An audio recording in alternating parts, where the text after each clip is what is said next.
Hi friends, ఈరోజు మీకు రెండు డిఫరెన్స్ ఫ్యామిలీల గురించి చెప్తా ఉన్నాను. ఏంటంటే, ఒక ఫ్యామిలీలో ఇంటికి పెద్దోడు ఉంటాడు. బాగా కష్టపడి వాళ్ళ తమ్ముడిని అంటే చదివించి ఒక ఉన్నత స్థాయిలోకి తీసుకుపోయి ఒక ఎలాంటి ఎస్ఐ జాబ్ అలా వస్తుంది. అప్పుడు వచ్చిన తర్వాత ఆస్తి వాటాలు పంచుకుంటారు. పంచుకున్నప్పుడు పెద్దోనికి చిన్నోనికి సమానం వస్తుంది ఆస్తి వాటాలలో. కానీ ఇన్ని దినాలు కష్టపడి చదివించి ఎంట వెన్నుముక్కల నిలబడ్డ అన్నయ్యకు ఆ జాబు 80,000 సాలరీ వచ్చిందనుకో, ఆ 80,000 నాకు 40,000 ఇయ్యి తమ్ముడు అని అడుగుతాడా? అడగడు. సమాజం ఒప్పుకోదు. ఇంకో ఫ్యామిలీ ఉంటుంది. మళ్ళీ అన్నయ్య బాగా కష్టపడి తమ్ముడిని చదివిస్తాడు, తమ్ముడు కూడా చదువుకుంటాడు, జాబ్ కూడా ట్రై చేస్తూ జాబ్ రాదు.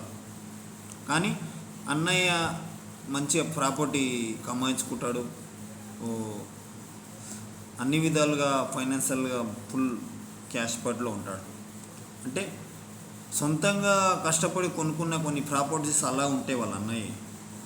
కానీ ఇప్పుడు ఏమవుతుందంటే, నాకు ఆస్తిలో అన్నిట్లో వాటా కావాలి అని తమ్ముడు అడుగుతాడు.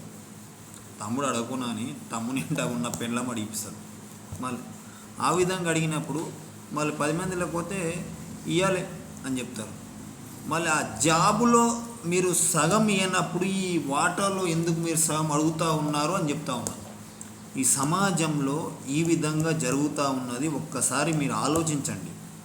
ఎందుకంటే ఒక వ్యక్తి ఎంతో కష్టపడి ఒక్కొక్క రూపాయి జమ చేసి ఆయన సొంతంగా ఏదున్నా కానీ కూడా కల్పించే విధంగా చేస్తూ ఉంటాడు. మళ్ళీ జాబ్ ఉన్నోళ్ళలో ఒక న్యాయం, జాబు లేనోనికి ఒక న్యాయమా అని అడుగుతూ ఉన్నాను నేను. మరి మీరు కూడా కామెంట్ చేయండి. ఇది జీవితాల్లో నంబర్ 1గా నడుస్తూ ఉండదు. జాబ్ ఉన్నోందే రాజ్యం నడుస్తూ ఉన్నది అన్నదమ్ముల్లో. మేము మా సమాజంలో అంటే మేమంటే మేము ముగ్గురం కాబట్టి ఎవరు వాళ్ళు అది అయిపోయింది.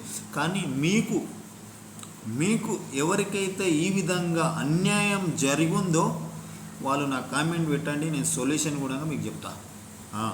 ఎందుకంటే వాడు ఎంతో కష్టపడి ఇంటికి పెద్దోడు అంటే చాలా కష్టం. అంటే మాత అంటే నా లైఫ్లో మా నాయనని అన్నీ చూసుకుంటాడు. ఇప్పటికి కూడా మా నాయన అన్నీ చూసుకుంటాడు. కానీ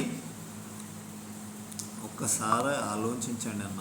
ఎందుకంటే ఎంతో కష్టపడి సంపాదించుకున్న ఆస్తి ఎవరైతే పెండ్లాలు వస్తారో దాని తర్వాత కుటుంబం పట్టుమని వలిగిపోతుంది.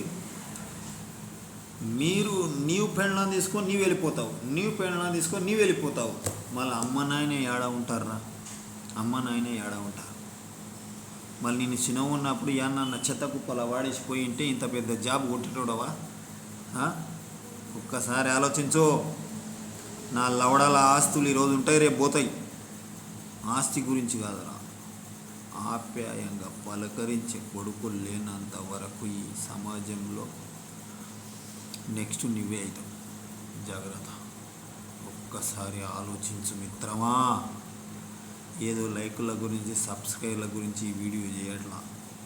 నేను చెప్పను కూడా సబ్స్క్రైబ్ చేయండి, లైక్ చేయండి అని ఈ వీడియోలో నేను చెప్పను కూడా. Thank you friends.